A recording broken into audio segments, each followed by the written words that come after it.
Mohammed Satta, AJ Academy of Architecture, I welcome our director, Professor Dr. Rani Vedamuthu, Principal Professor Mohammed Idris, HOD Professor Satish Kumar T, Design Chair and Thesis Convener Professor Miran Abdul Samad, our guest speaker, Architect Pramod Balakrishnan, students and faculty members.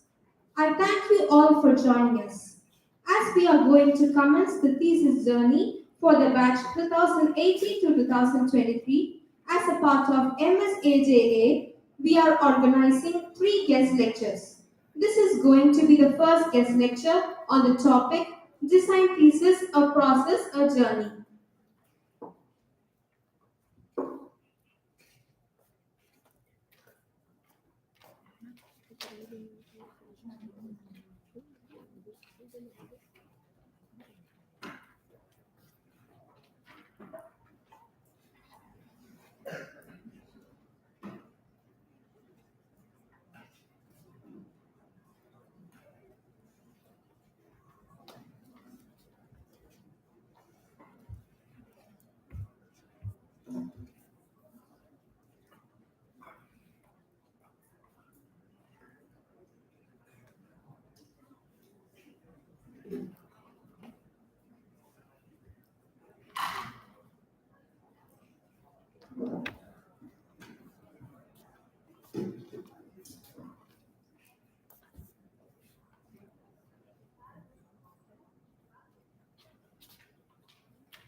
أعوذ بالله من الشيطان الرجيم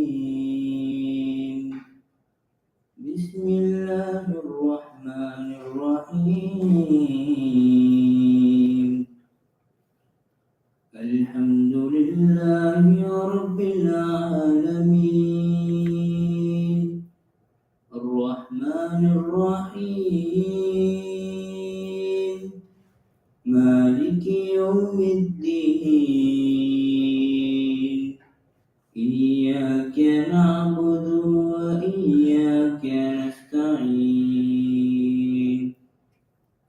اهدنا الصراط المستقيم صراط الذين أنعمت عليهم غير المغضوب عليهم ولا الضالين آمين. Translation. In the name of Allah, the gracious, the merciful. Praise be to Allah, Lord of the worlds, the most gracious, the most merciful. Master of the day of judgment. It is you we worship, and upon you we call for help. Guide us to the straight path, the path of those you have blessed, nor of those against whom there is anger, nor of those who are misguided. Thank you.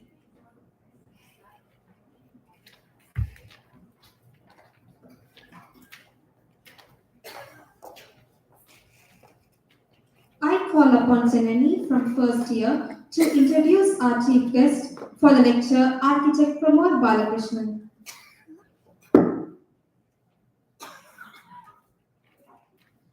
Architect Pramod Balakrishnan is an alumni of CEPT. He graduated in 1981 and worked with a Kuwaiti British firm in Kuwait for 4 years. He was part of the design team and did projects in Iraq, Yemen, Bahrain, and Kuwait. He is one of the most eminent architects based in Chennai.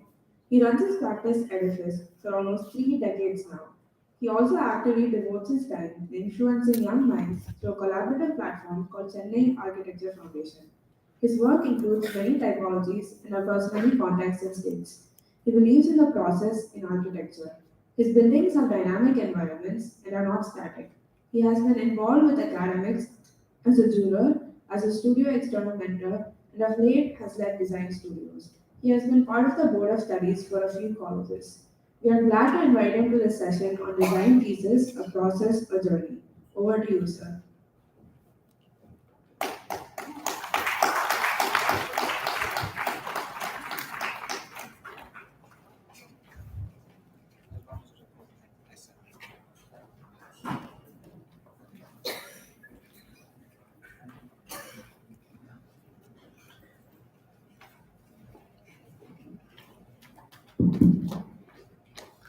morning, all of you. I thank the college to invite me to talk to all of you. I love talking to students, and I love talking to students who are right now at a threshold of their life that they never ever will be. This is the threshold that leads you into the real world. Till now, you were in schools, in colleges, happy, comfortable, doing things. Now, all that you have learned will now be put to test when you leave the portals of Sarthak. So I think it's a very important aspect of your life today and for the next few months. If the earlier years were not as important, but it should have been, it's the test that you have, whatever you have learned in the last 4 years, how do you bring it to what you're going to do now? Now let's look at it in a different perspective. This is the first time each one of you got a chance to choose the project that you want to do.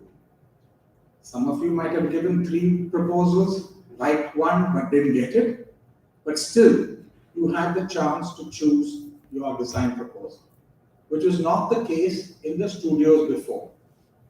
Right? Correct me if I'm wrong. Right? It is the chance for you to work on a brief, think about the project, work on everything that you feel you are the author of. You understand? It's extremely important. And therefore, what it takes from each one of you is to give all you've got. Don't do it for the sake of doing it. Do it passionately. Do it with energy. Do it with the hundreds of questions that you have. It's the questions that you have that will give you the answers that you need. If you don't have questions, you don't seek answers. Right? So it's important, very important when you have a project in your hand, to begin asking yourself questions first. What is this project about? What is it that I want to do? What is the intent I have? Right? Because we are all associated with the word concept. Right? I'm saying we must reorganize ourselves and look at the word intent. What do I want to do with this project? You have to ask these basic questions first before you start on your journey. Right? And your journey does not have a destination. Do not have any preconceived ideas. It destroys your journey. It's like getting on a train from Chennai to Mumbai and you reach Mumbai. But on a train, I can get off at Bangalore and go off somewhere else. Right? So don't have a preconceived idea of what your final design would look like. That is a failure. Right? It's the joy of how the organism changes with knowledge that you gain through the time that you're working on it. Right? So I think it's important that as young students with so much energy who have reached a point where they are going to now test themselves. You have to become your own critique. Till now you were judged by others. Now is the time to judge yourself.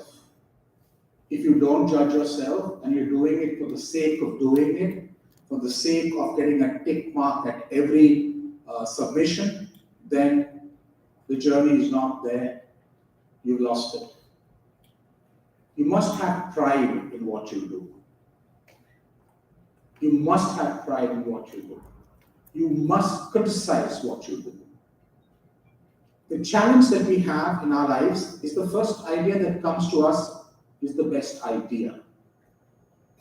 Could I say that is right? Sometimes we don't want to change what we got and we continue with something like an albatross on our neck. So this process is not destined to get a desired solution you have in your mind. It's a process. It's a journey. And therefore the process and the journey is all within you. Right? It's not completely directed by somebody. It's all within you. And that's the freedom that you have, and you realize that that freedom is difficult, but enjoyable. And you can afford to make mistakes and retrace your path through the journey. You understand? So unless and until you begin with a mind that's clear, right? Without fear, right? And begin to question which is the project you're doing, question what is it? What am I trying to do here? Before you take a case study. Because after you understand what is it that you want to do, you can then choose the kind of case studies you want, and then, even then, you can change your mind. Right? So change is a constant with new learnings, and you don't have to be really married to something in the initial part of your process. Right? So it's important. I have here a list of 117 students with 117 projects. God bless you all. God bless the teachers. God bless the mentors. Okay? Right? It's tough. It's very tough. So, just generally, there are projects like education you have hospitality, you have healthcare, you have museums, you have education, you have housing, you have workspaces, you have retail. These are the standard typologies that are there with specific topics each of you have chosen. There are some topics for which you might not find case studies, right? Because such kind of typologies might not exist. And therefore the challenge for you is to go through many areas to find out what you can pull out to add to what you're going to do. One of the most important things is that you must pick up the studies that are relevant. 99% of your case studies through the years were just picking up images, writing, putting it on A3 sheet, and then after the case study is over, forgetting all about it. Yes or no? That's what I've seen, right? So you're not actually studying the building. And I changed the word building to environment, right? We as architects are designing environments. We're not designing buildings, right? So ask yourself, how does a building become an environment, right? We are designing for people. We're designing for human beings, right? I don't think we address the human being in any of our design studios, right? Architects take pictures of buildings without humans in them, where I think humans spoil the image of the project. But we're designing for humans. So in all of your case studies, you must search for what is the human value that you can see from there. It's very difficult from just seeing plans to be able to pull these out. You understand? So try and find case studies that you can go and visit. Go and visit. Go observe. Right? Find out what is good. Find out what is bad. All of these are learnings. So it cannot be this traditional case study, net study, life study, this study. It's a combination of everything. And when you do a net study, please understand, as we were talking just now, that a net study is contextual. If it's not in India, it's somewhere in Finland or America or something, then many other things impose itself on that project, which might not make sense in our country. You understand? We are a nation today that mimic, right? A Chennai wants to be a Beijing, or a Bombay wants to be a Singapore or something like that. But we are a country full of culture, full of values that are completely different from other places. Our context, our climate, everything is different. So how you understand the building in the net, and how do you abstract the building, learn to abstract the building, right? Abstract the building in terms of circulation, abstract the building in terms of services, abstract the building in terms of served and servant spaces to get an idea as to how it is organized. Don't just pick it up and put it there. It's only when you abstract your case study will you understand the organization.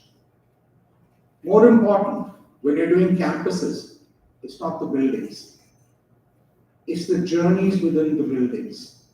It's the spaces that the buildings create. Because for most of us, we do buildings and whatever is left over is open space. Therefore, the built and the unbuilt together create the environment. So when you're doing case studies, don't look at the plan alone. Look at what happens outside the plan. Look at what happens between buildings. Look at what happens in the entire campus to get an understanding of what the entire master plan is and what was the intent. Right? What was the intent of the architect? If you don't question that, then you're not learning. Question, what could the intent of the architect be for this project? You might not get all the answers because the details and references that you might find on the net might not give you that information. And having not experienced the building in its third dimension through time might also not add to your learning experience. But remember, your buildings are three-dimensional, are not static, and are contextual and change with time, season, etc. Right? All of these are very, very important. So when you do a case study, look at all of these things. So if it's a museum, somebody is studying, there are different kinds of museums that you're doing. Find out what is the experience that you want to create for the viewer and the object that is being viewed. Lots of museums are being built all over the world, and you will get carried away by the museums that are there, right from centuries-old museums to modern museums to old museums, having additions to the new museums and all of that. But from your perspective, what do you think a museum should be? Right? So put all of this down. Some projects are housing, right? When you call it housing, you look at projects which are actually more than just apartment buildings, right? What does it do? How does it get people together? Ask the question, if it's housing, who's going to live there? If they're going to live there, unknown people, how do I make them known to each other? You won't find that in a unit plan, but you'll find that in the way the whole master plan is done, if the intent of the architect was that. You're doing a school. Ask yourself, what is education? Ask those questions. What is education? Is it what I went through in school? Is it what I went through? Can those images be changed? Maybe you had reservations of how you were taught. You had reservations of the school building you were in. Ask the question, what is education? Right? Based on that, you analyze the buildings that you get from your case studies. Lots of schools are being built in Chennai. Visit those schools. And don't accept everything that you see is right. Please don't do that. Because somebody has done it, and the school is running, that means it is right. No. You have to ask yourself, what could have been better? What is missing? Because now is the chance for you to question what you're seeing. That becomes an honest case study. Right? If there's a resort you're doing, the resort also has many case studies, but you'll have to look at the resort from its context, from the location that you're doing, and what is it that you want to do with the resort, depending upon the site you've chosen, what you've chosen, and what is it the uniqueness of the resort that you want to do. There are thousands of resorts, no? Thousands and thousands of resorts. What makes one resort unique from the other one apart from its location, maybe it's the way the environment has been built. You understand? So look at those things in case studies, right? So if you've got a resort on a beach, look at it, but look at other resorts, maybe in the hillside, look at all the resorts to see what is the way people have done it, right? You also have workspaces, right? Workspaces. What are workspaces, right? Somebody's got an IT building, somebody's got retail shopping and all of that. Ask yourself, the malls that you see, that some of you are designing, what is your reaction to it? Question it. Don't accept, question it. Acceptance is the least of the burden on you. Questioning it is the most energetic thing that you can do. Your mind starts ticking. You're seeing it differently. You're not accepting it in total. You're looking at it, you're spending time there, and then you're saying, whatever you want to say, I won't comment. Right? And therefore, there are many kinds of retail spaces in the country, some of them very similar to each other, some different. Seek them out. Seek them out. It's available. Seek them out. Don't get stuck to one or two or three. Seek quite a few and choose the one that you want to study very carefully. Right? Again, abstract it.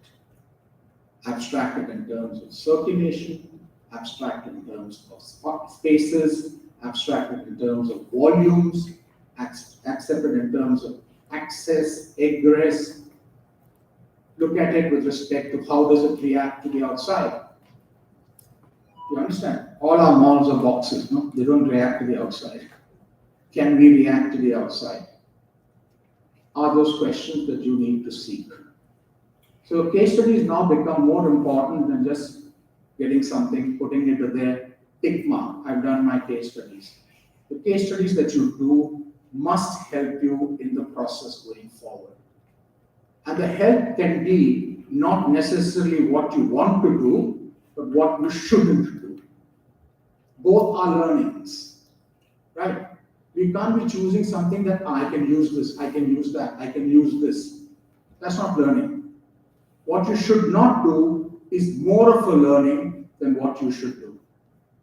Right? This allows you to be looking at your studies in a more holistic way than what you've been doing before. But it requires your time, it requires your energy, and it requires you to put in that effort. Without effort, nothing happens. And that effort, if it is honest, then the pain of the effort is actually pleasure. But the effort is a burden that you're doing it, you have to do it, you've already lost it. Right? So begin by saying that this is a chance for me to be able to do something that I'd like to do. And don't be scared if what decisions you make are wrong. I still make wrong decisions in my career, and I learn from them. So don't be fearful of making a wrong. But if you think you're making a wrong, then correct it. Right? Don't do a purposeful wrong. Correct it. But if it becomes wrong at the end at some jury level or some level, it's a learning that you will have. Right? Somebody's doing hospitals. Hospitals, healthcare, etc. They all come in one bracket. Right? It's a little tough for people in this semester to be able to do hospitals of very large magnitude with a highly serviced building. Again, look at what is care. What is care? Right? How does a hospital, apart from doing all the work that they're supposed to do, by your design, allows the patient to be happier, right? Where they are fearless of going to the hospital. There is fear, but the cure is different. There are many projects that are being done with this aspect that care is not necessarily medical, but it's more than medical. Right? So you find many hospitals, all these details and everything like that. Go through it, see what it does it do to the patient, see the patient's journey. When he comes into the hospital, where does he come in? What does he do? When he's being wheeled into an operation theater, what does he see? All of those. See each person's movement within the building. Don't look at the plan as, okay, this is operation theaters, this is a dirty corridor, this is clean corridor, this is ICU. It's beyond that. It's much beyond that. Right? So look at it that way.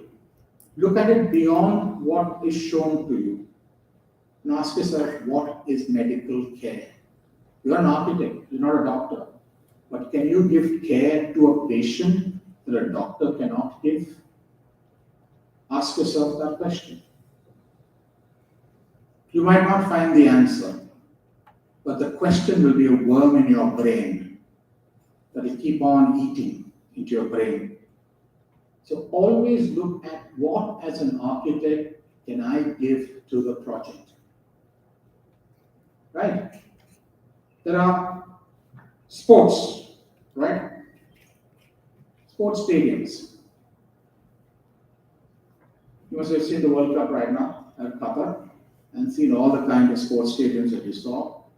You saw all kinds of sports stadiums in Beijing and all of those places. But what happens to it after the event is over? What happens to it after the event is over? Can you think about it apart from that one event, apart from that one activity? Ask that question. You might not find the answer, but ask that question. And then you might find that there's another way of doing it, right? That can make that particular investment that you're doing work through time and not work through seasonal events, right? Maybe you'll have an idea that others never had before. Give that a thought. So there are many such projects that you have that you need to be able to first ask yourself, what is it why did I choose this topic? You must have all chosen these topics, right? I'm believing you all gave 3 topics and then one was chosen. You were willing to get any of the 3, but you had a special favor for 1, 2, 3. Maybe you got the 3rd one, but still it was your choice, right? Whether the choice was a burden of having to find 3 when you only had 1, but now you got the 3rd one, give it all you got, right? It's important, very, very important. I can tell you many ways that you can do a case study, right? But then that becomes a kind of a class on case studies. No. Some of the projects, the studies can continue for a longer period of time, right? And the more you study, the more you learn.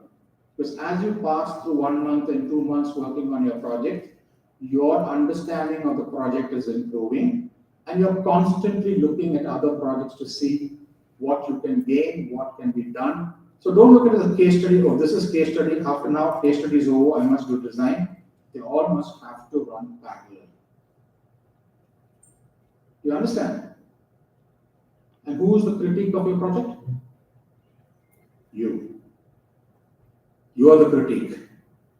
Can you criticize yourself? You can criticize everybody else, no? Very easily. Can you criticize yourself? When you learn to criticize what you've done, that is what you can stand up for. You understand? You can stand up for that. So when you go out into the real world from here, you'll have clients. They have their money, they have their ideas, they have their Pinterest images, they have their Google images. What is it that you can do to overcome that and give them what you think they need is based on what your intent is and how well you've done it and how much of a critique you are of the work that you have done. So this process will not start doing all of that. Just sit back, look at it. Look at it. There's nothing wrong at one day feeling frustrated and taking the tracing paper, not your laptop sadly, tracing paper, cracking it and throwing it out.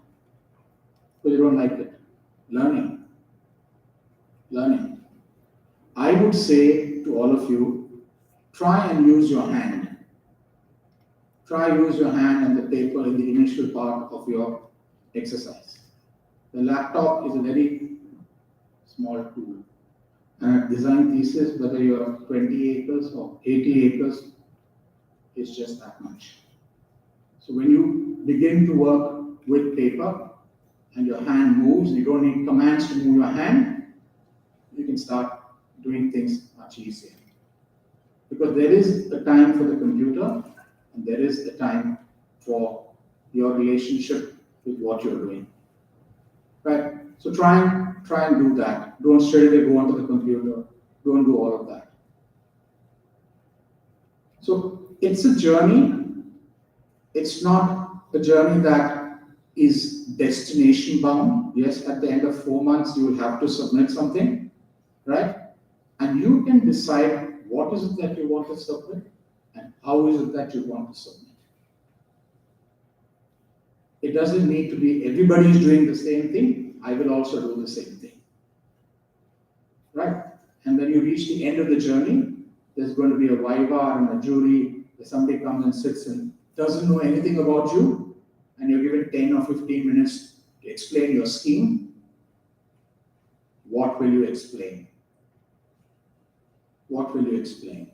It all begins from where you started, not where you got to. Where you started gives you the skeleton on what you want to do when the final event is put through. Any architect of his work, once they see your drawings, they get a real picture of it, but they want to understand from you what is it that you attempted to do here. Right? So I think it's important that we look at things the way we haven't looked at it before, I presume, and enjoy doing it. To take you back, I don't get images. I just have people, I talk about it because you already have images, right? The whole world is full of images. The only senses that you use are your eyes. You look and you decide. You look and you decide. You don't hear. You don't feel the skin. You don't smell. So the entire senses has been reduced to eyes. Right? Wrong. How does architecture become dynamic? Somebody said about my this thing that he doesn't do static buildings. Did you have a question there? What is dynamic building? Can anybody answer that question? What's a dynamic building? So it could be a building which has multiple functions and serves different types of users based on when it is in use. Okay. Right? Anything else?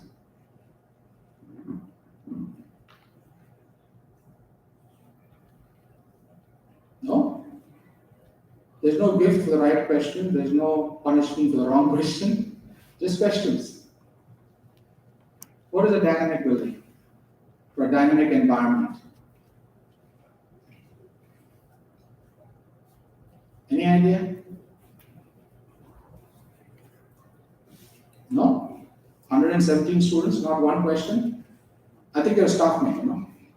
Student? Students. Okay, all right, you look like staff. Great, staff look like students also. Tell me, what is dynamic?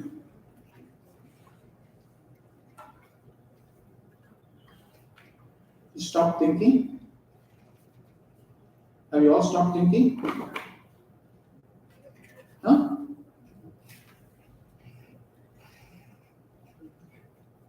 No? Not a single question? You want the easy answer from me? Yeah, there's somebody with an answer. Huh? Interacting with users and interactive space. Interacting with users in interactive spaces. So if I'm in a bus, I'm interacting with people. That's a dynamic space. Like a busy environment. A busy environment. A street is a busy environment. Not exactly, but Tell it. Not exactly, but engaging spaces, more like engaging spaces with the users and people. Okay. All right. Any other? Any other? Therefore, do you all build only static projects? I presume.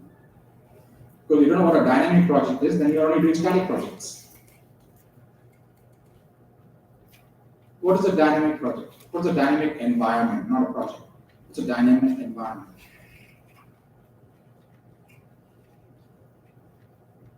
Have you done case studies and site plans in your previous studios? Right? You'll have a site plan. You'll say sun path diagram. You'll say Venn diagram. You will say all kinds of diagrams. And after that's over, you've forgotten everything. The sun is forgotten, the breeze is forgotten, everything is forgotten. Do you run away from the sun? Do you run away from the sun? It's too hot. Do you run away when it rains?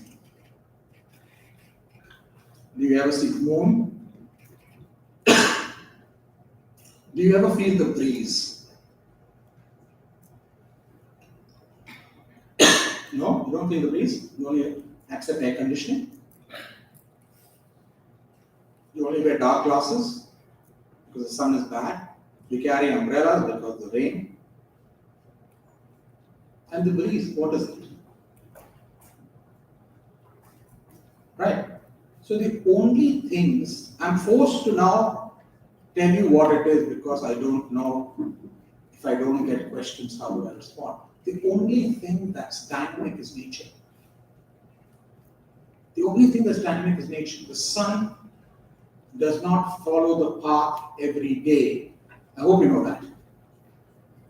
Depending where you are on this earth. Right? The breeze constantly changes. Right? The rain comes a little pitter patter or a thunder. Have you felt coming out of your building? Oh, it rained today. If you go out of this auditorium and it's raining outside, you wouldn't know it, right? Nature, plants, trees, do they grow without your help? Will the growth of a plant or a tree change the environment? Will the sun going behind the clouds change your environment? Will the sound of rain change your environment? Right? So you are architects building a canvas for nature to play on. And that makes that space dynamic. What we do is static, break, mortar, this, you can't change it unless it deteriorates. Our buildings, when we build them, after some time they deteriorate. But how can you make them alive? It's important at healthcare, it's important at resorts, it's important at education, it's important in museums. Right? Imagine going to a museum, you walk for 4 hours and your eye gets no respite. One artwork, one painting, one sculpture, one this, one that. After some time you get bored seeing it, no? Right? So all of these are important questions to ask yourself. I'm telling you this because that is what makes you different from an engineer. You understand? That's what makes you different from an engineer. You have to bring that into the thinking that you have, the design that you're doing. A plan is not architecture. Space making is architecture. But space making is not two-dimensional. Space making is three-dimensional. Right? So all of this together, the section, the plan, the configuration, the relationship between things, the inside, the outside, all of them together form a complete whole. Right?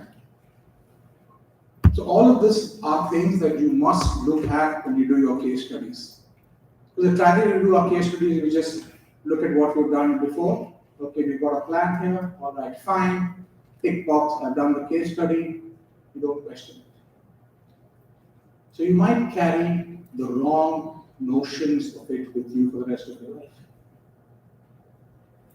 Even today, when we do projects, we look at other projects. How have people done it? Right?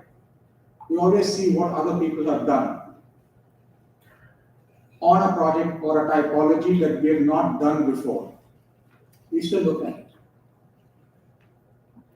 Right? Just to see what people have done. Most of the learnings that we get are don't do that. Right? Because of what our intent in our practice is. So the intent is very important. And that's what begins your design thesis should be. Any questions?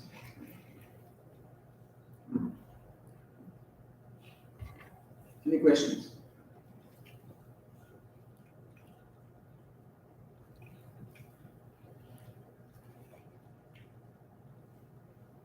That's sad. Any questions from anybody? Teachers, students? Yeah. So when you go about designing services, when you go about designing the service aspect of any building or environment, at what point like do you have to draw the line like for a schematic or a thesis level like project? Because on the basis of the minimal research I've done like so far, like services is huge. It's massive. And What's your project?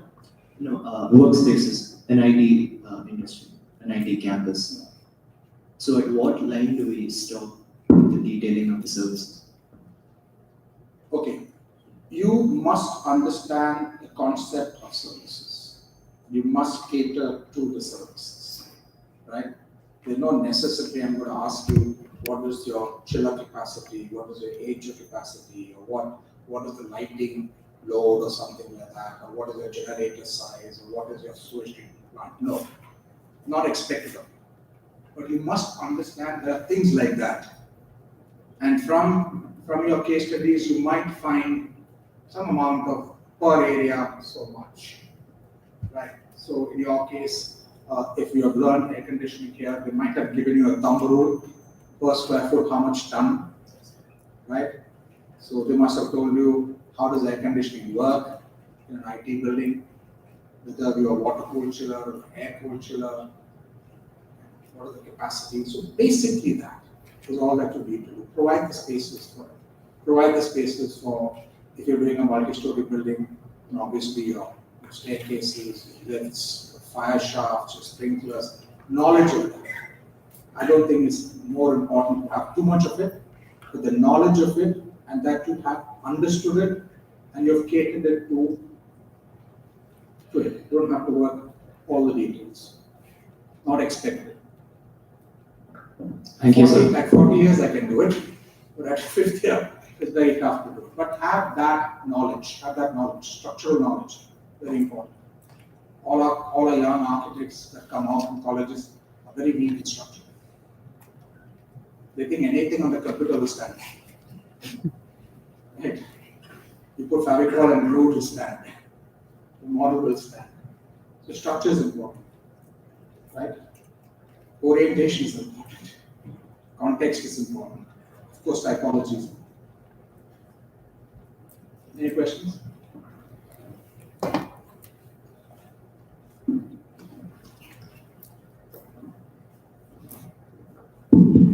Yes, sir. So my question is regarding FSI of our project. So usually sometimes we inspire by various design elements and we tend to aspire to build something similar to that.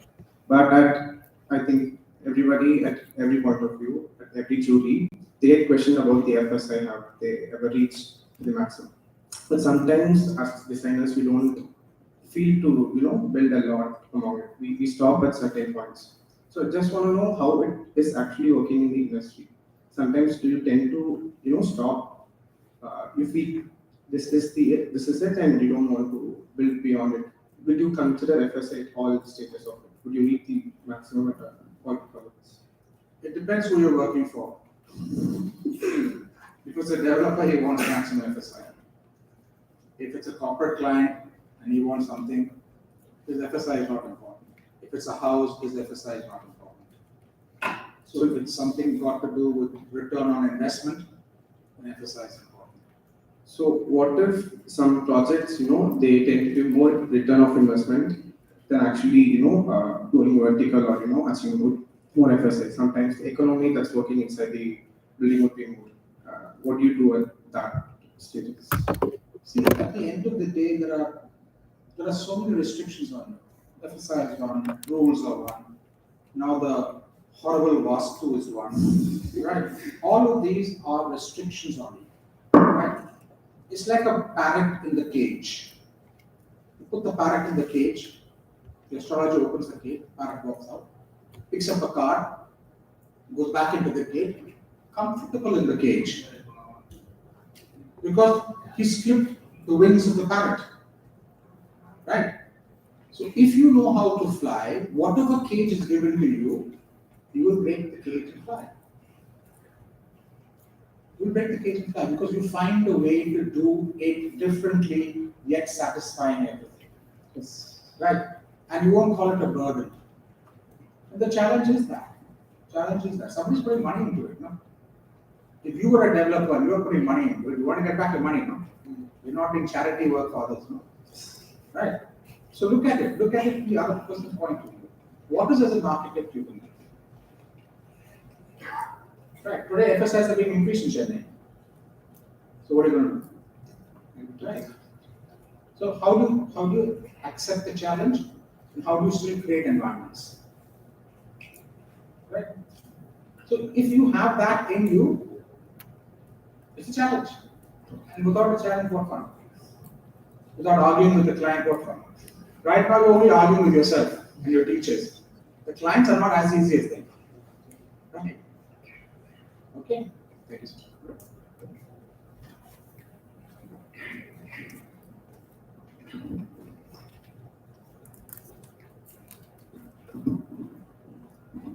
Good morning to you.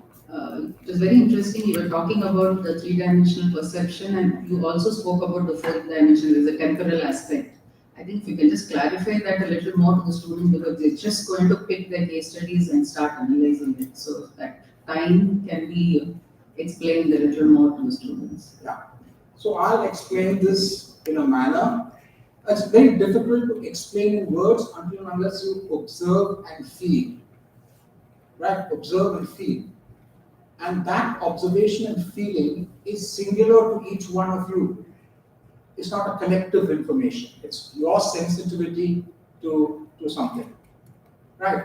So I'll give you a very small example. We designed a very large house. Right?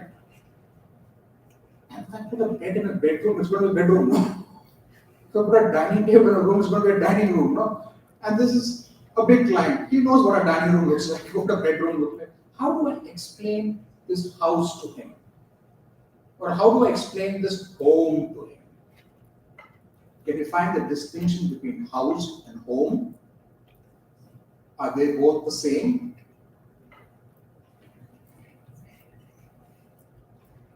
For me, they're different. So then I explain the entire plan through a series of emotions.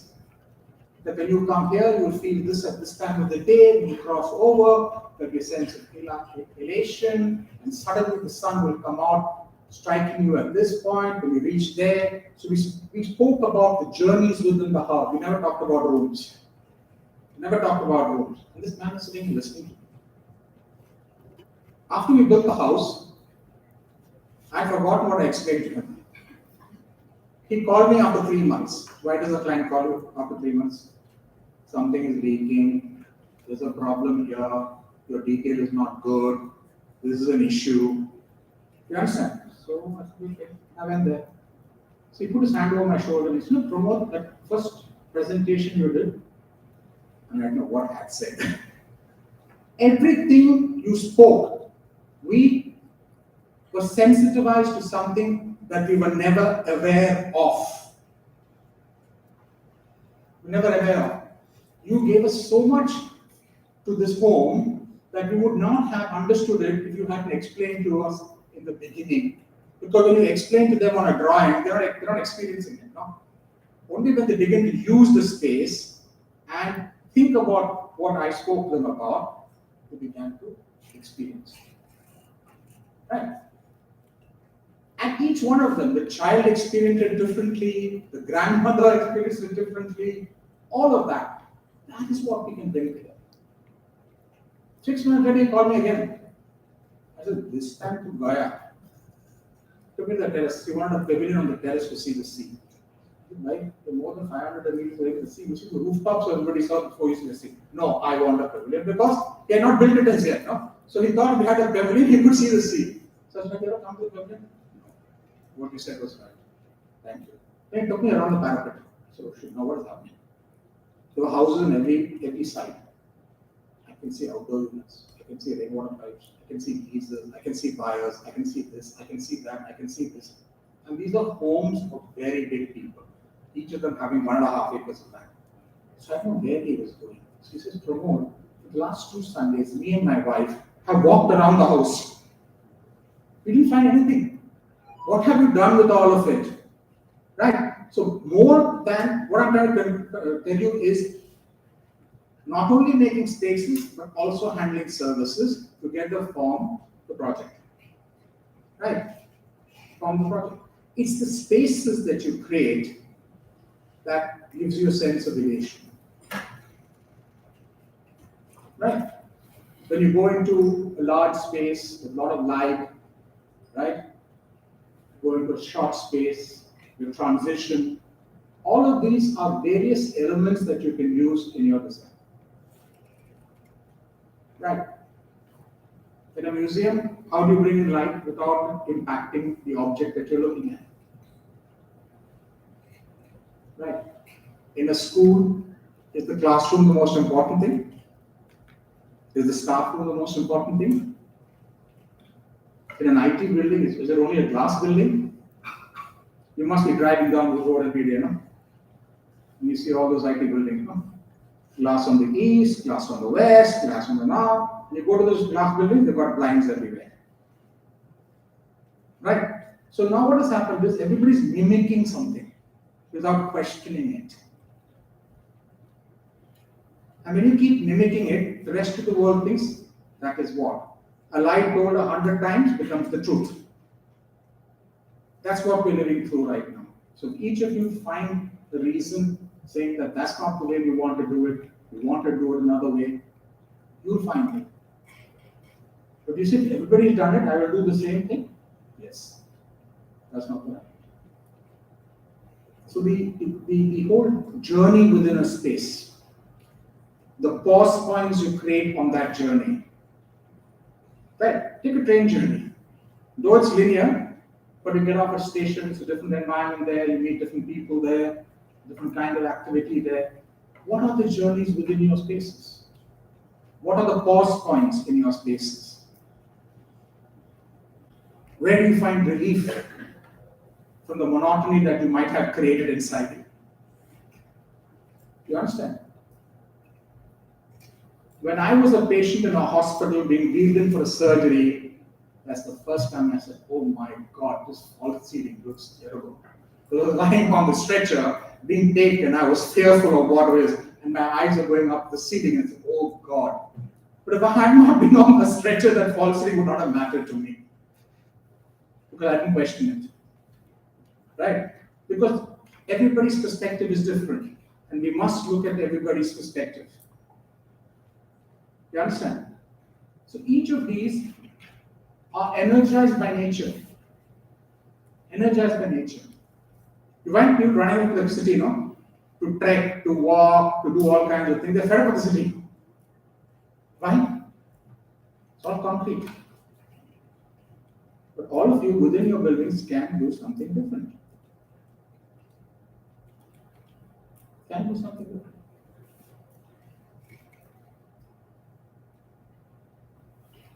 Any other question?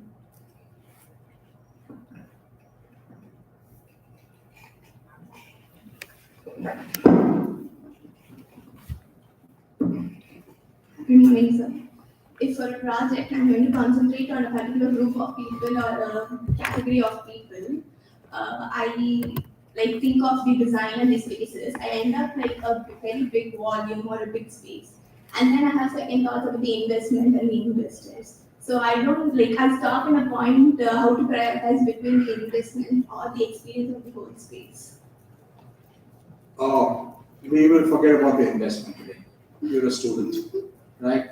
When you come into practice, the challenges that you have is to teach the client or to inform the client that if you need this, you need so much. That's left to the architect.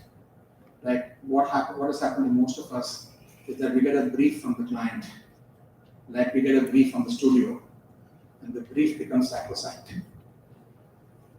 In my office, the brief comes into my office, the client leaves, the brief goes into the dustbin.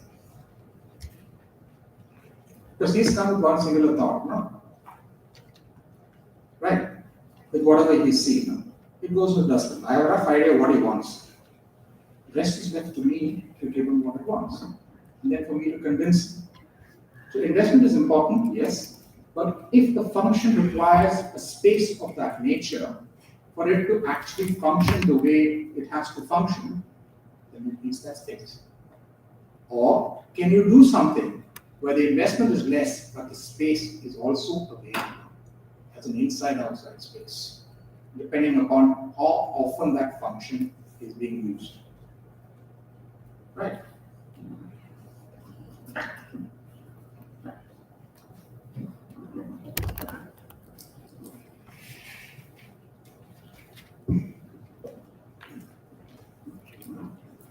Good morning, sir. This is the first question I am rising out in my college life.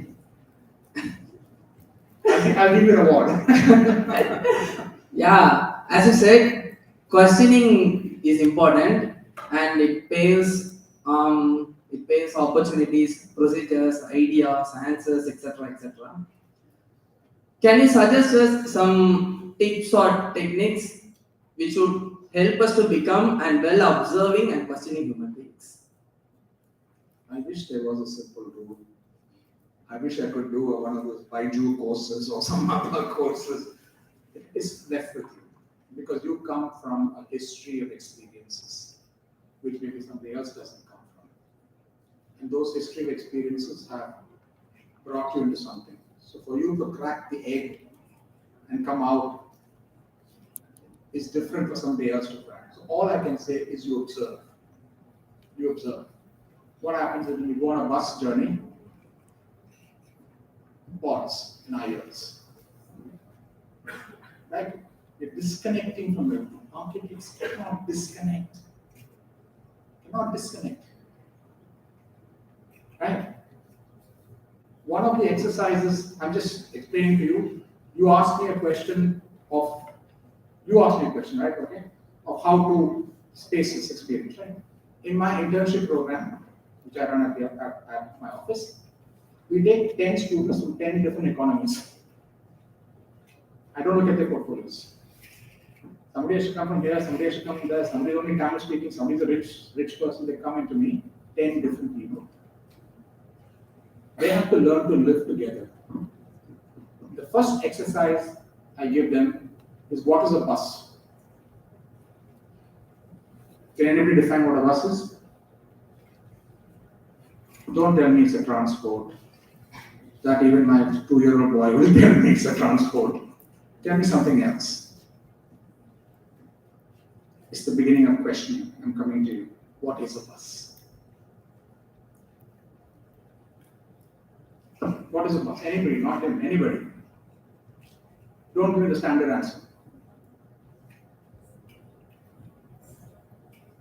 A constrained social space. Constrained social space. Interesting. Very good. Yes. Is it constrained? Yeah, so like in a way, because you can't. In a way, it's constrained because obviously you can't get off the bus at any time you want. You have to get off when you're at a stop. But you have the flexibility to sit where you want on your row because It's for physical. Yeah. space that moves with you. Okay? Alright? The bus does the same thing. It's a transport, you want to go from somewhere to somewhere. Right? I call the bus a place. So in a way, it's like your office where you have interns, you have people from different communities, different people, different backgrounds, all having to sit together in the same space for them to go where they want to go. Like, kind of similar to what you said. It is similar, but what we're looking at, if we're looking at what she asked me, how can you tell people how to, third dimension, the senses and things like that. The first day I asked them to come by bus, observe people, and without asking them, find out who they are, and come back and write about them. And then you have this rich parent, daughter. The Mercedes car follows the bus. Because the girl has never gone in a bus. The Mercedes car follows the bus. The little kid who comes on Thoothukudi, aram gets onto the bus, but can't express himself. You understand? They have to write about it. Second day, they go to the bus and close their eyes. And with their eyes closed, they will go to the people next to them. Have you tried that? Because they're all looking. Our entire perception and knowledge is through the eyes. But if I tell you close your eyes, now tell me who's sitting next to you. Your ears suddenly become more active, your nose becomes active, everything becomes active. So from the way the person sits next to you, you might feel heavy person, light person, conversations that are happening. If it's a woman, what is the kind of woman she is? You can actually, closing your eyes, see. Like the blind man does. Have you ever asked a question how a blind man sees? Become blind. And then observe. And then suddenly all your other senses will become alive. Right? On the third day, they have to find a place next to the window with their eyes closed. And tell me the journey the bus took. So it's a morning and the sun hits you on the face, or east. Morning sun. As the bus turns, you expect to turn left, it turns right. You stop at a point, you're listening to voices on the street, you're trying to build. I don't want right answers. It can be all wrong answers, but the process of beginning to observe without your eyes. Last day, you have to come barefoot. Whoever you are, you have to come barefoot. Why? Because all of you talk about texture, this floor, that floor, all of you wear shoes. Right? So what's the texture? It's a visual texture. Come barefoot. When you come barefoot, every step that you take is a thought out step. Why? Because you don't want to hurt your foot. And then you see the path that you take. And then you understand the sole of your foot is also a sense. Right? So these are exercises that help you to be able to do it. All of you can do it. You don't need to tell me to do it. Right? Just do that. Observe people. Observe everybody. Everybody has something to tell you. Right? Don't discard anything. Don't discard anything. So it's how you observe. How static spaces become dynamic. You observe. How does the street become dynamic? Through time. Go to a street at 4 o'clock in the morning, at 6 o'clock in the morning, at 9 o'clock. Buildings are static. But the entire street will change its energy, its anonymity, its knowledge of each other through the day. Right? And if you don't understand that, they're not building spaces that can allow for these things to happen, even though we're adaptive people. Right? The energy of the guy sleeping on the footpath.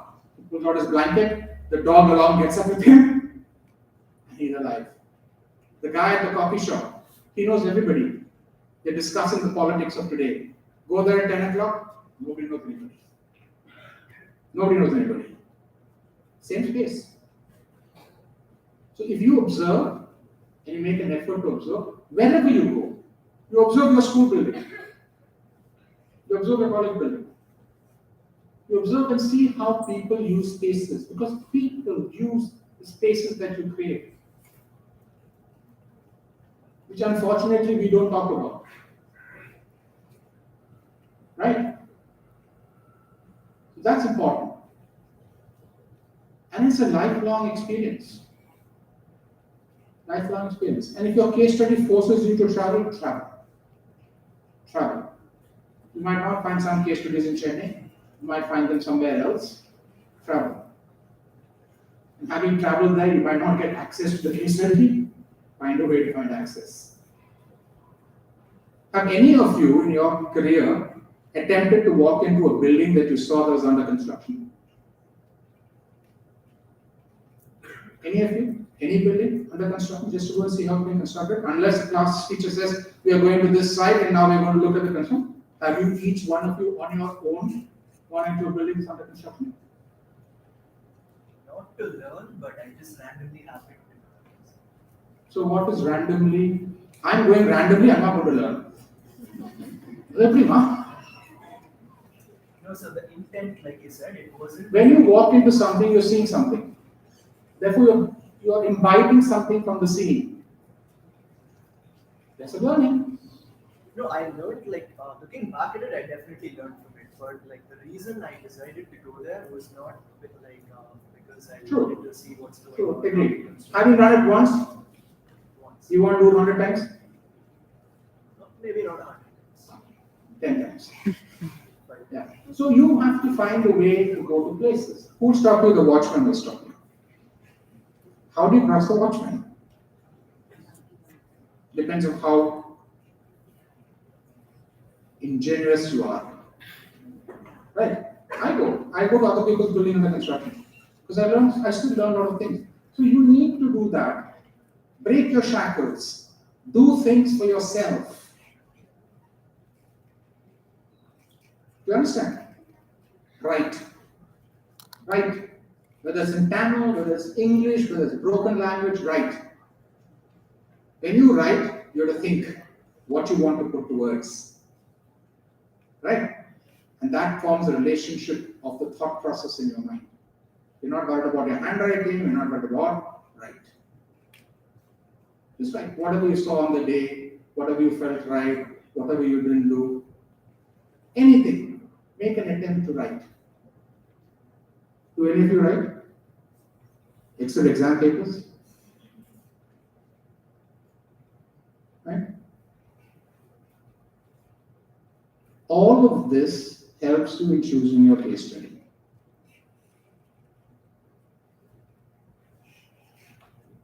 Difficult at the 5th year, I'm going to tell you that. But this conversation is not for the 5th year, it's for your life. And how you choose your case. And if you have to do case studies, then you must be knowledgeable about what's happening all over. Not only on social media, through books, through conversations, all of that. Understand? Don't look at pictures alone. Don't look at pictures alone. Try and get more data from them.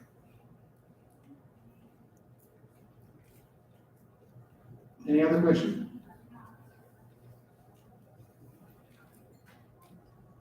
Did you get anything out of this conversation? Could be a no, it's fine. I can correct my track next time. I'm standing up for judgment. It's the first chance to say, you got it wrong, we didn't understand anything. No? Scared? Tongue-tied?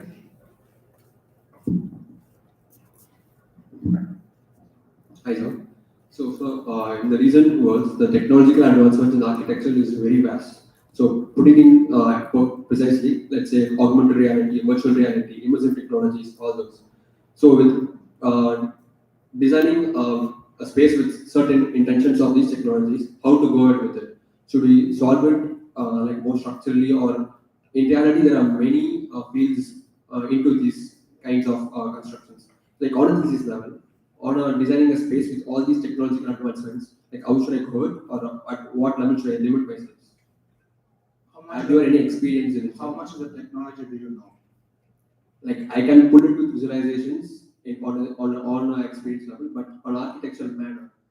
So how would I work this? So any technology has to have a basis from where to start off. Do you understand? Some basis. If it's an AI being given an algorithm to design a building and certain briefs put into it, it'll give you a plan, it'll give you a building. You're not required anymore as an architect. But what do you bring into it? And using then that tool to use technology to express, to explain, to even build. Some of the structures that are being built without technology, you can't do it. You can't do it. Right? Now, it's your decision as to how much you want to use the technology. But at this stage, I think it's important that you learn to design. Keep the technology back from you. You're not going to give a presentation to a juror using virtual reality. Are you? I'm thinking of it. Okay, all right. Then he'll give you virtual marks. Right? But that's not the challenge here. That will become a challenge for you once you pass out. You've got to have your foundations. No? You don't have your foundations right, it doesn't happen. Yes.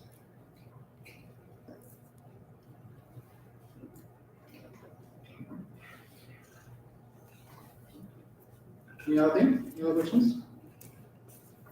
Hi, sir. I have a question. Sure. So, it's just a dilemma which I have. So, it's in reference to my thesis topic. So, I have a urban level topic, which is desktops and highways. So, I have another topic called co-live, co-work, and co-engage. Okay. So, I'm still in a dilemma if I should do this or that. I mean, I got my thesis topic where I want to do both, but I'm still in a dilemma. Co-live, co-work, and co-engage. co-engage. Yeah. It's like a. So I don't know how to differentiate the three. Live, work, engage. Yeah, that's a separate topic. It happens everywhere. Pardon? I'm living with you, I'm engaging with you, and I'm working with you here in the auditorium. Yeah. I mean, not exactly. So it's like a workspace where you have a place to stay, like people who work can stay there, and it's a public space where all the people can come, engage, and you have activities, say like you have retail stores and all that. So what's the dilemma? Okay, so this is one topic which I have. Okay, so the other topic is rest stops on highways. Okay, Rest stops on highways. Highways, yeah. So on thesis level, I want a perspective. Okay, I just want a perspective. Which topic do you think, if I take or if I do my thesis on, will be a better learning? Suppose I give you a third topic, will confuse you. I'm already confused. The confusion you haven't taken out. Don't ask me. No, I want Don't ask me to decide for you. You're adult enough to decide for yourself and adult enough to face the consequences of your decision. No, I'm not asking you to decide. I want your perspective. That's my decision. That means I give you my perspective. That's my decision. Okay, fine. I want your inputs. Yeah, inputs. Both are good. Both are bad.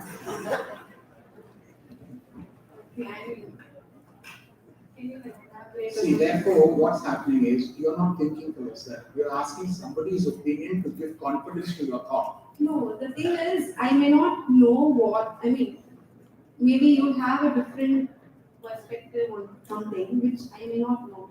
So I want to consider. Thank God for that. Again. Not that my perspective is better than yours, but the perspectives are different, and that's nice. Otherwise, we all become robots. But it's always good to take different perspectives and then decide what you want. Yeah, but as a person, I won't come and say, do this or do that. I want you to make that decision. So that I don't carry the albatross bar. If he came and told me this was a better one, I felt that was better because he told me this is better, I'm forced to do it. You choose, and you suffer the choice. Or you enjoy the choice. Both are interesting projects. Both are interesting. It depends on where the site is, where the context is. For the first one, on a highway, again, where it is. Who are the people going to come there? The people who are No, I know who are the people coming on the highway. But where in the context of the highway, right? Which highway? What highway? What kind of thing? Obviously, we get to a stop and something like that. Forcing them to stop and then do something. Up to you. Both are good. The first one is more interesting. your answers. Yeah. Thank you so much. Ah, I hear voices. That's nice. And those voices become louder. Hello, sir. Sir, can you tell us about your thesis topic and what inspired you to? I was waiting for that. Because I'm confusing myself. Sorry? I'm confused myself. Sir. Ah, okay. You think I'm not confused now? No, sir. You finished your thesis. So it wasn't like what you're going through. I did my thesis in 1980. You weren't born. I know their parents were born. So I was always concerned during my course, 6-year course at SET, which became 7 years, as to the inequity in society. Right? The inequity in society. As architects, I found myself, we're only catering to the people who have money, who are rich. Right? And also troubled me that the senses need to be used. And I saw many blind people walking around on the streets with their stick. And I questioned myself, how do they see? What is it that they see? And what is that they need to see? And what are the little things that they pick up from the environment to give them location, positioning, memory? Those were thoughts in my mind. Right? So I said, okay, let's do a blind school. And I went to blind schools and just sat there for hours, just seeing how blind people move, what are the problems they were having, etc. I did a huge amount of education on flora and fauna, the kind of smells, the kind of this things, all that is there. Because smell is important. Can a set of plants in a particular location inform them that they've arrived somewhere? Can the echo of my structure tell them they're at a transition? Can a sharp light tell them that's the front door to their bedroom, to their hostel room? Because they're in the dark, no? Whether I put all light or not, but just that one opening that sends light through, they'll feel it on the skin. They're using all the senses. And I spend most of my time in various blind schools, just observing people. I walk behind blind men on the streets, silently. Every time I wanted to help him, I'd stop. Because he had the ability to do it himself. He didn't want anybody's help. That's the confidence that man had. I didn't have that confidence. So we did a blind school. Right? It came from inequity, all of that. Not economic inequity, but just inequity in terms of visibility and things like that.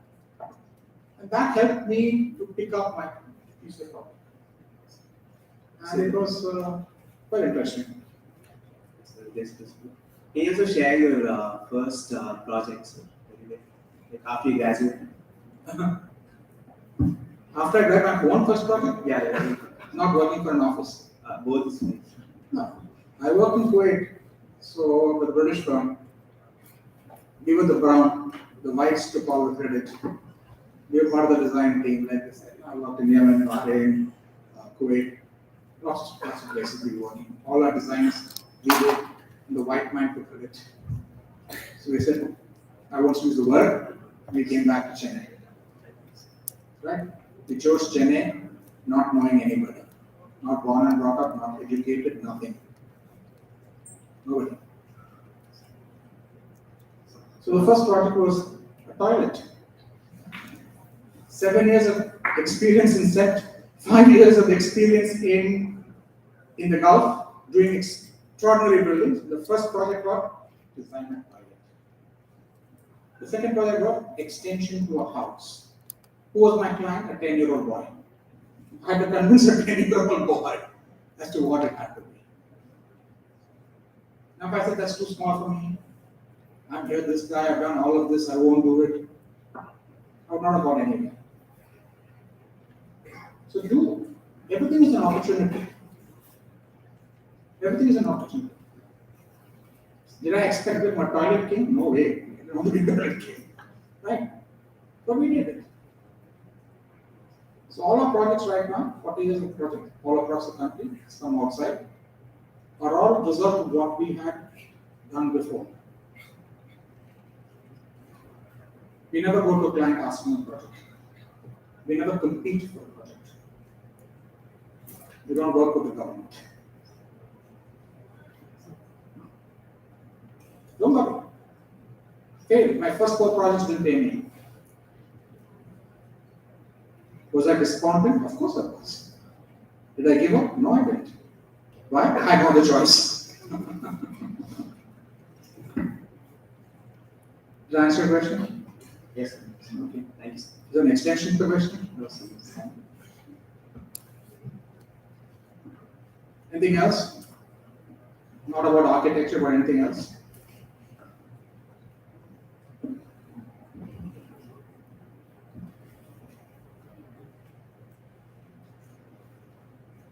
Some questions? No? So, I have a doubt. Yes. So in the recent years, we know that a lot of the public buildings, especially in Chennai, they have adapted into some other function. It was started out as something else, and now it has some other function completely different. So in the context of T-space, how do you think that we should go about designing our space in the context of future flexibility or readaptability? Don't worry. We Indians can adapt to anything. We can make a shopping complex into a hospital, we can make a secretariat into a hospital, we're very good at it. So don't have that albatross on your neck. Alright? You do anything, if they don't like it, they convert to something else. Right? So don't worry about this. You do something that is fitness of purpose for the product that you're doing. And then if somebody takes it and converts it, doesn't matter. Forget it. You can't cater to all, no? You want to cater to all, just build a warehouse. And say, do whatever you want inside the warehouse. No, don't worry about it. Don't worry. I have one more question. Sure. My thesis topic is like rethinking public libraries. So right now there are some technological advancements in library and library services. So I will cater my things like in spaces according to that. So obviously it will develop in the future, and maybe these spaces may become obsolete. So how do I think about future adaptability in that context, if not for completely changing the function? Have you gone to the library in Kodapur? Yeah. How many times? Twice. Yes. Why don't you go more often? It's far away. You gone to the library in your college? Yeah. How many times? Maybe once a week. Once a week. And what do you do? Research some books. Magazines? Not that much. You read? We just spin through the books, completely sit and read. So therefore you are the generation that doesn't read. Yeah. And then you're designing a library. And you yourself don't use library. Right? So yes, technology has changed. Are you the only one? That's why I said you go to Central Library and see people coming there. What are the type of people coming there? What are the use of the library? It's a very large library. You understand? Yeah.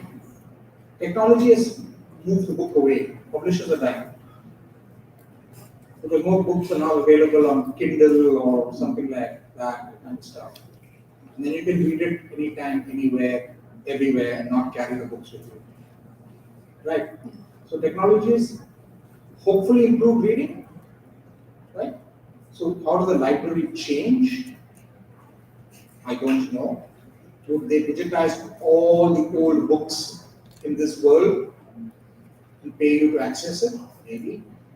Somebody might be already doing it, and that's the way to preserve that information instead of the book being killed by moisture or not being open or termites or something like that. So you have to look at the library from that perspective. It's a difficult question, a very difficult question. I wouldn't know how to answer that. You understand? Because I use a library even today in my office, right? I still buy books, right? But nobody in my staff comes to my own library. You understand? So book reading has become this thing. Picture seeing is more important than book reading. That's what I want to stop. No, that's the only look. No? Change that. Did it confuse you more? Not really. You can do a virtual library. That wouldn't be an architectural thesis. Well, you don't know what will happen in the future. Maybe there are no architects anymore. But I would say, at your junction this now, don't go into all of that. Design a library that is an environment that asks people to come in. It's just not rows and rows and rows of books and carols and tables and chairs and all of that, but an environment that doesn't look like an IT building, an environment that gives you so much this thing. Because when you're reading a book, your eyes need relaxation. You need to walk around, do something. Can you create those kind of spaces to make the habit of reading more nicer? That people come there and stay there because of the environment that you created. That's the only way I would look at the library. I can't go to the library.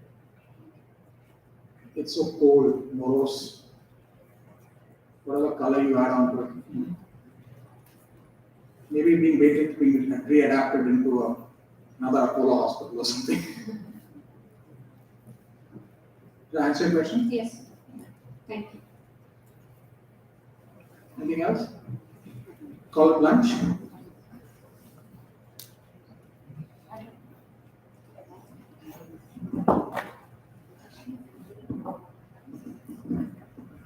So the most satisfied project that you have done?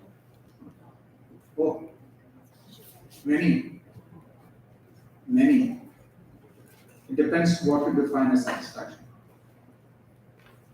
Because I'm someone who's never satisfied with whatever I do.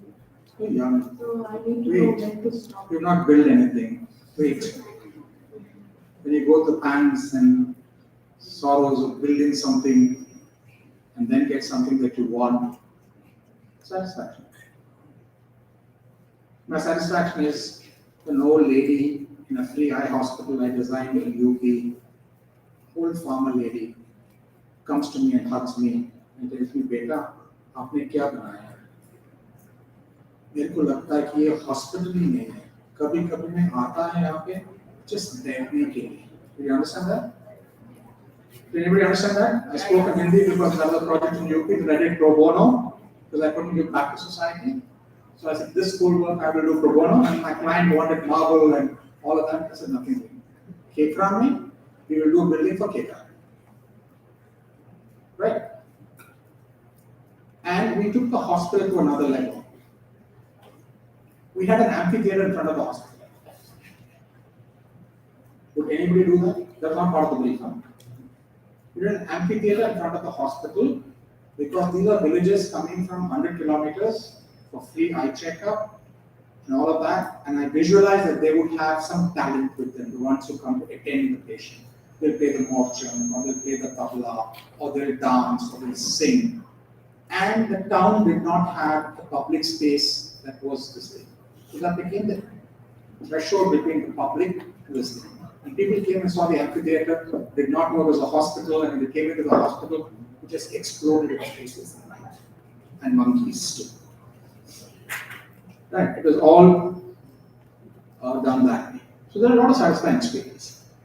When somebody comes to me from a housing project and tells me, "Pramod," he doesn't know me. He found out my name after he had moved into the housing project, and he comes to him and says, "You don't know me, but I've been in school, I've been in college, I've been in corporate, I've been in this club, I've been in that club, I've been in this. I've never made as many friends as I've made living in this environment that you have created. What more award do you want? You don't need a Foyer award or a Kohler award or anything. These are awards. You understand? That people come and tell you. Satisfying. Very satisfying. Then you can hear children play. Do you hear children playing in the complexes that you stay? Do you hear children playing? Do you find people coming to the pool in their kaftans and cutting beans and rendakai, sitting around the pool? No. If I have to go to the clubhouse, I must be designed well, I must make a decision, I must wear a mask because I don't know who's going to be there, my swimsuit should be good, right? We removed all of that. You understand? So I can tell you many stories that we're satisfied about. 500, I won't call it 500,000 units, 70% of the people know each other.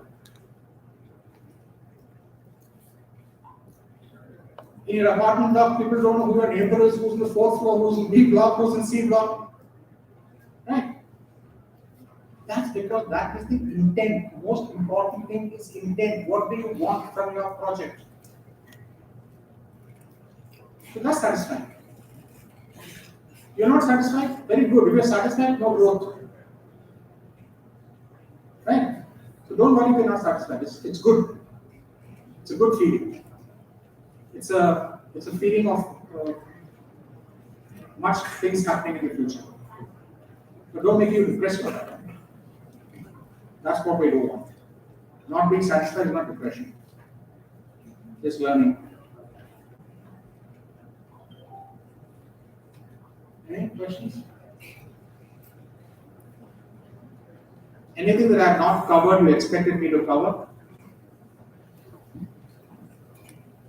You waiting for me to ask that? Hello, sir. So I have one question. I've been waiting. Some of the students would ask this question. Can you get louder?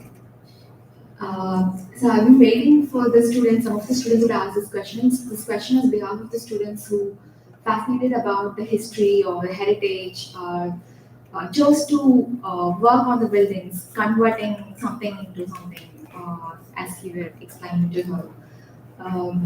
The students who are at the UG level thesis. I'm a conservation architect, and students come to the second stage of their internals and ask me how to go about it for the interventions, because the project or the thesis demands certain design components in the heritage context.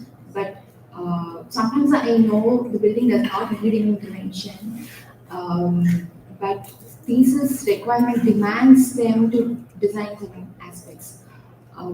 How do you look at it? Honestly, I think conservation is an act of doing, not an act of designing. Right? So you can't do a conservation of a building on a drawing board.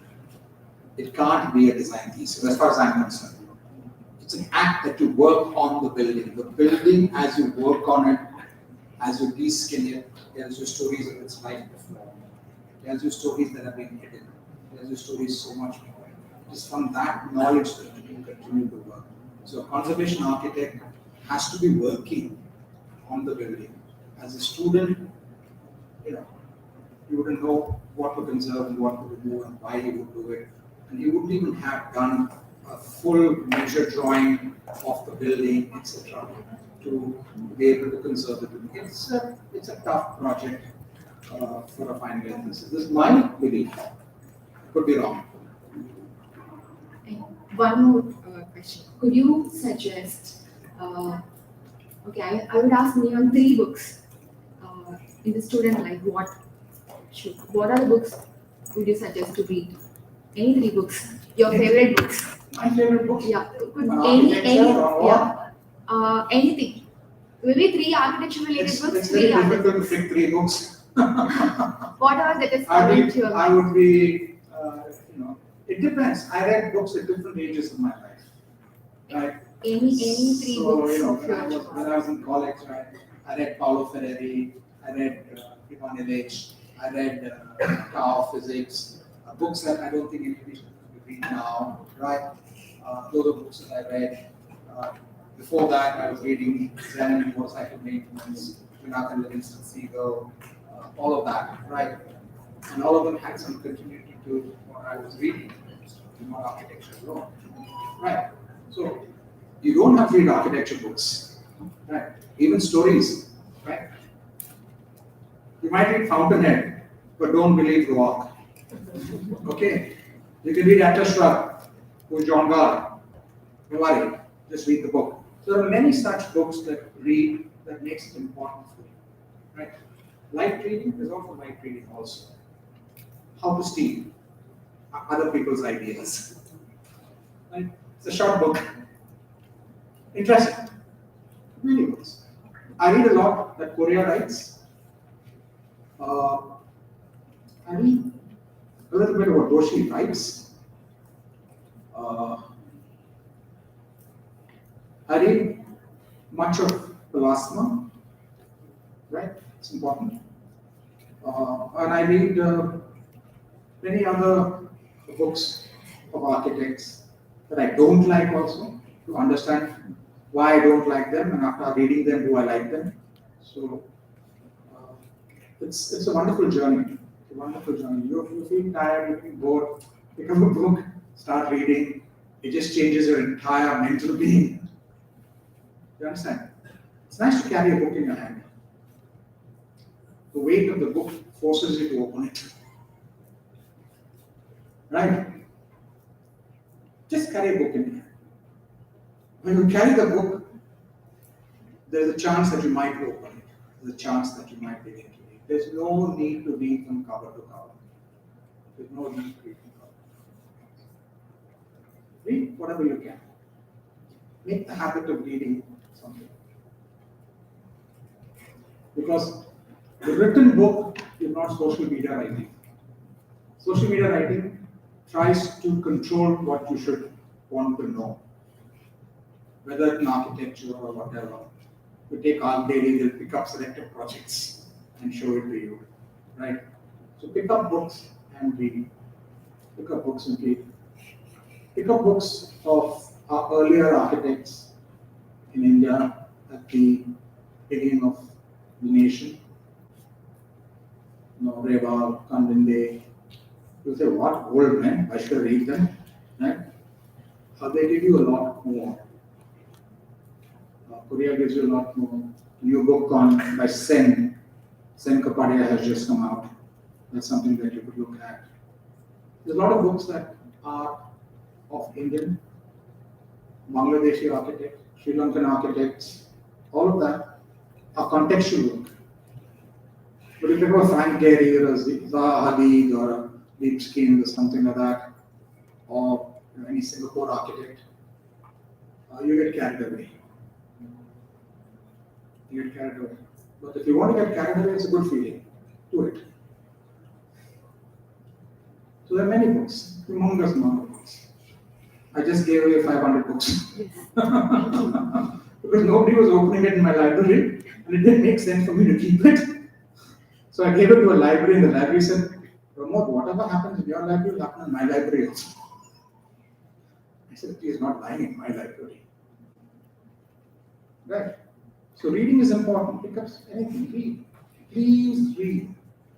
There's no joy in listening for what somebody has to say. You can even listen to Audible. Right? Of people who, and then you see the emotion of the speaker. When you read a book about an author, you don't see the emotion of the author. You don't see where he or she stops, expresses herself, how the total value changes when she talks about a particular thing or he talks about a particular thing. It's important. You're working. Audible can go on. Right? So there's so much that is there available to us today. In School of Architecture where I studied, we wouldn't get books till it came by ship. It would be 6 months for the book to come by ship. By the time the book came, you had to be the librarian's good boy to get the book first. Otherwise, there's a whole set of people waiting to grab the book. So you have to become the dense little boy, looking for things, looking for toys, being excited about this new gift she gives you. Doesn't give anybody else. You understand? We couldn't cut copy paste. Our Xerox machines were not Xerox machines. There were things that you did this, then it came, Life was not as easy as you have it. I'm happy I was there, not here today. Not here today. I was happy I was there. And therefore, I am what I am today. But that doesn't mean you all can't be where you want to be. It's all left to you. Anything more? Yeah. So what about postgraduate? Do you think a gap between PhD and All right. So again, why do you want to do post-graduation is the question. And what post-graduation do you want to do? And I would always advise that you take a break after your undergrad, work for some time, get some work experience, give it a thought as to what you want to do, then go for a post-graduation. Girls, they want to run after marriage. Let's do a postgraduate. So marriage is pushed away for another 2-3 years, right? That's something I battle with the parents of girls who come to my office. That no need, let her work, let her do a postgraduate, let her become independent. That's all the girls. You all have to become independent. You can't be dependent on men. There will be men, right? So give it time, because now it is coming out. What is the experience in the real world? And when you go to work, choose the office you want to work. But that will either create or destroy you. Choose the office that you want to work. If you're based here in Chennai, don't work in Chennai. Go outside Chennai. Go to Bangalore, go to Mysore, go to Thoothukudi, go anywhere but not in Chennai. Because your whole life will change. Otherwise, you go to office, come back home, and listen to your parents again. Right. Go outside. Wherever it is, go outside. Don't work in Chennai. Go to North, Meghalaya, nice place. You learn so many things that you do not have the opportunity to do. So don't do post-graduation. Many people do post-graduation. I'm sorry, I'm going to be very honest. They do post-graduation after undergraduate become teachers. Right? We need practical experience. Tired? Bored? Bored is a nice emotion. It tells me something. Can I close the conversation? Yeah? Okay. Sir, I'm going to ask you for a very practical solution from a teacher's point of view. So, what if I am a student who doesn't want to read? Doesn't want to read.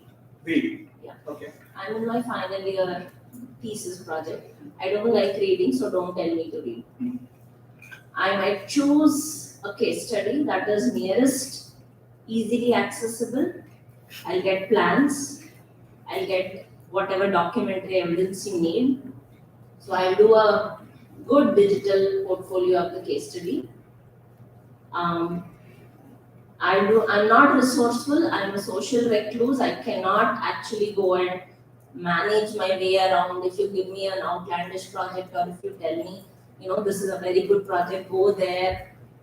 They might not give you plans. Figure your way out. I won't do all that. I am very good at digital presentation. I can make anything look fantastic and beautiful. So, what do I do to finish my thesis and get a S grade? Get an S grade, which is kind of like a top grade. So I need a quick fix. I am telling you what all I cannot do. I am also telling you what all I can do. But I need to do well. Or what's S grade? Give me a quick fix. Jump off the balcony. That's a real quick fix. You won't need another anymore. Let it fix your bones or your head. No, it's not. You can't address these situations because these situations are. That's a situation as a result of what they've come through. I have this simple thing that I tell many people. You couldn't choose your parents, could you? If somebody could choose their parents, tell me.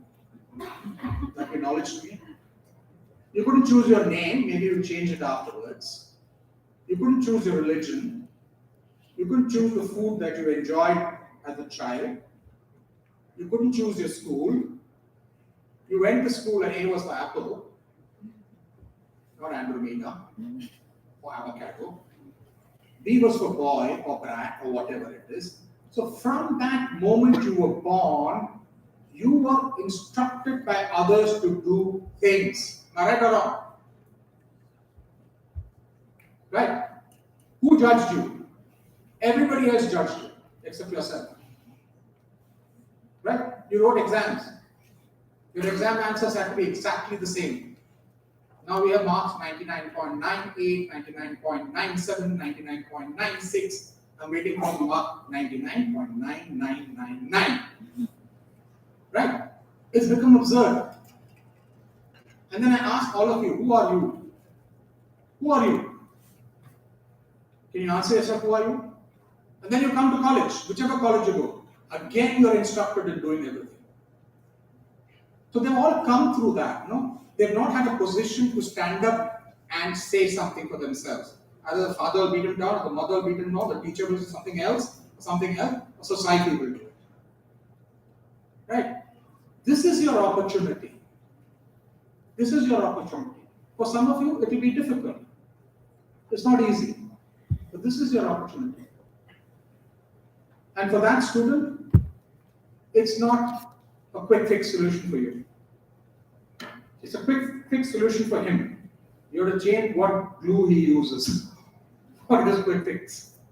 It's tough. It's very, very tough because there's an angst against all of this, and that's actually needs whoever it is. I'm sorry, there's nothing wrong to go to a psychiatrist. I go to a psychiatrist. There's nothing wrong. So there's no quick fix solution. No chance. And don't be upset you can't help him. Because he doesn't want to help himself. You can only help himself if you're willing to accept. Have you poured water on a stone? It doesn't absorb the water. Have you poured water on a sponge? It absorbs the water, right? So if you're a stone, nothing happens. If you're a sponge, you can absorb the water and throw out whatever water you don't want by squeezing yourself. So you have to learn to accept, listen, hear, attempt.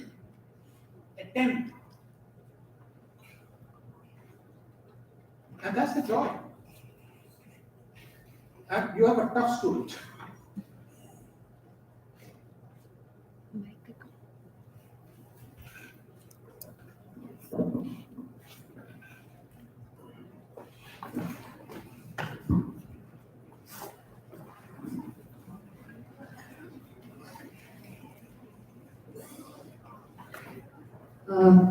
Good afternoon, sir. It was a question that was asked by my friend to me. I was really curious to know the answer, so I'm putting it in front of you. What if somebody chooses temple as a thesis project? What do you think? What's your opinion? Okay, you want it? Yeah, I want to know. First question, ask yourself, what is God? What is religion? Is a temple, a Hindu temple, a Muslim mosque, a Jain temple, a church? What is it? Right? You ask the question, what is religion? What is God? What is it? You're building in today's time. What can the temple be? Right? Do you build like they built before? then what is your contribution? Does your understanding of the religion, the symbolism of the religion, allow you to do something that gives that particular object that you made more meaning than just the regular meaning? Does that answer your question? I'll address that another way. We did a project. We did a Shirdi Sai meditation center. Okay? I didn't know who Shirdi Sai was. I'm an atheist. I don't believe in all of this, gurus and all of that. The client gave me to a meditation center for Shirdi Sai in his campus. So I read about him. Right? I want to know who this man was. I've still not found the right answer. He was a Muslim, he was a Hindu, he was this, he was that, he died. Both the communities wanted to take his body. Morning when they came, the body was not there. It was all flowers. Whether it's true or not, I didn't know. Right? And he wanted a meditation for 700 school children. So we looked at it from a symbolic perspective. Life, the journey, etc. Not of the Shirdi Sai, of all of us. And we built a Shirdi Sai meditation center where he was not the center. He was standing in a constant. Anybody who does a Shirdi Sai temple, the guy will be in the center, no? I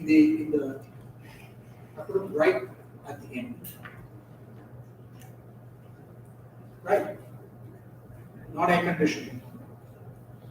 Right? Sunlight filtering through the roof.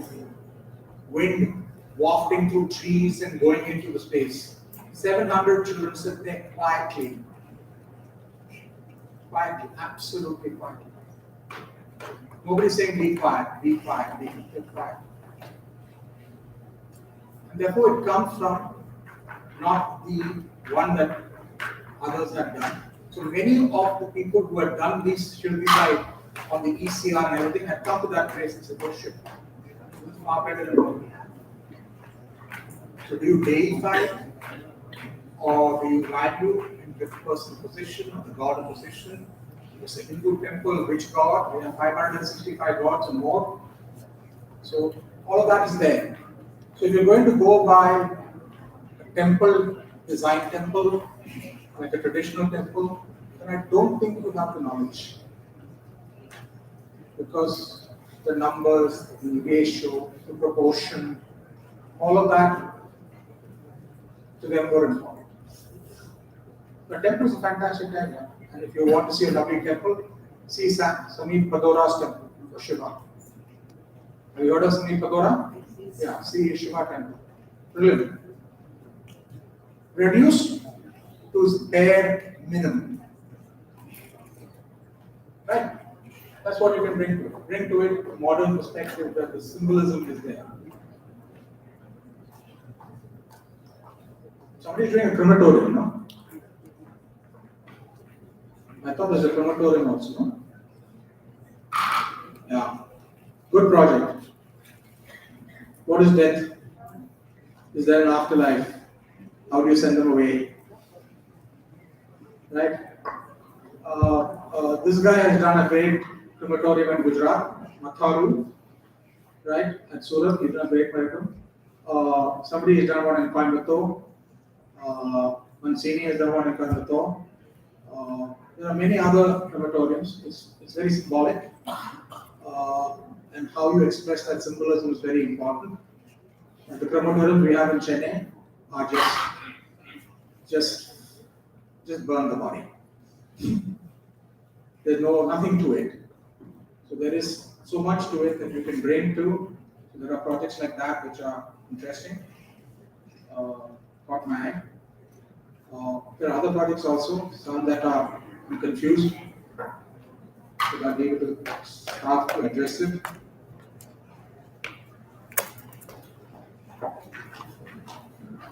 There's one that had me completely knocked out.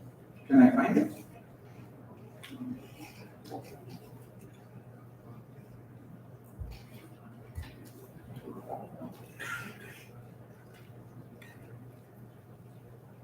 Doing teachers is a tough task.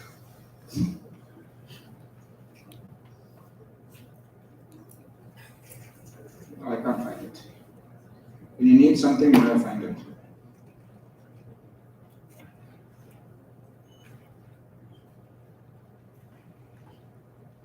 Something really. When I pick it up, it's not because I am judgmental, I'm just picking it up from a topic. There's nothing to do with it being good or bad. It's only my thought on it.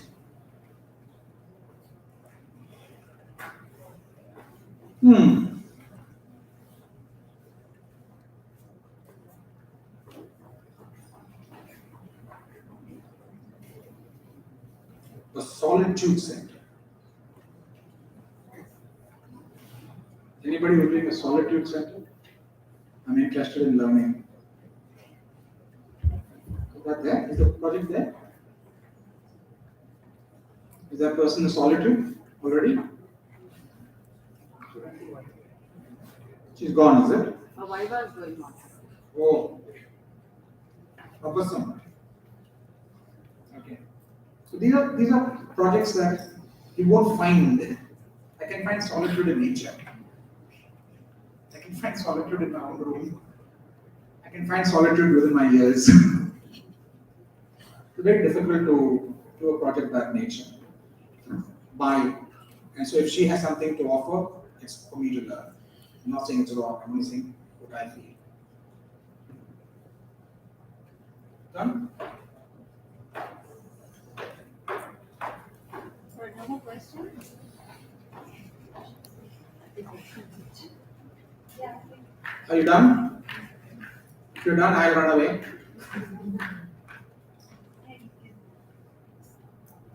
Okay, thank you for your patience, and I'm happy that nobody's sleeping with the lights are on. Wish you all the best. Wish you the very, very best. Like I said, you're at a threshold, it's a very important threshold, and the rest of your life is dependent on you, not on others. Don't blame anybody else, dependent on you. Okay? All the best, and welcome to the world of architecture after you pass out. Sadly, they give you a degree, a registration as soon as you pass out. So you're lucky ones, maybe in a few years, you'll have to do exams. After that, after 2 years or 3 years of practice, to be able to do that. Because I'll tell you what happens in America. You can give your double masters, but to be able to sign, you have to have worked 3,500 hours. And you have to write 5 examinations before you get a license to practice. Here, you pass out a startup, go to the council, they give you a license to But practice. there could be conditions for renewal. Yeah, they're hoping to change all of that. Yeah. So even if they have their registration, I think for a renewal, there could be some kind of assessment there. It's time we made those changes. Yeah. Thank you.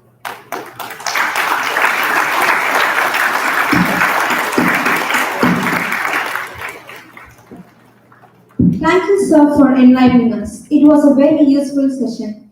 We are grateful for the time and effort you took to share your thoughts and experience. I request Janani to deliver the vote of thanks.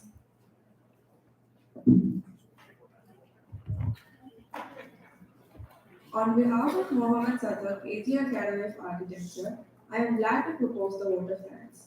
I would like to extend my heartfelt gratitude to our esteemed guest speaker, Architect Pramod Balakrishnan, sir, for accepting our invitation and being with us here. Your thoughts have truly inspired us, sir. I thank our management, director, principal, and HOD for organizing a very guiding and knowledge-sharing platform. We request the audience to be seated until the dignitaries leave the auditorium. Thank you. No, I'm not the king and queen of English. Everybody can get up, please. We can walk out together. COVID hasn't come back yet.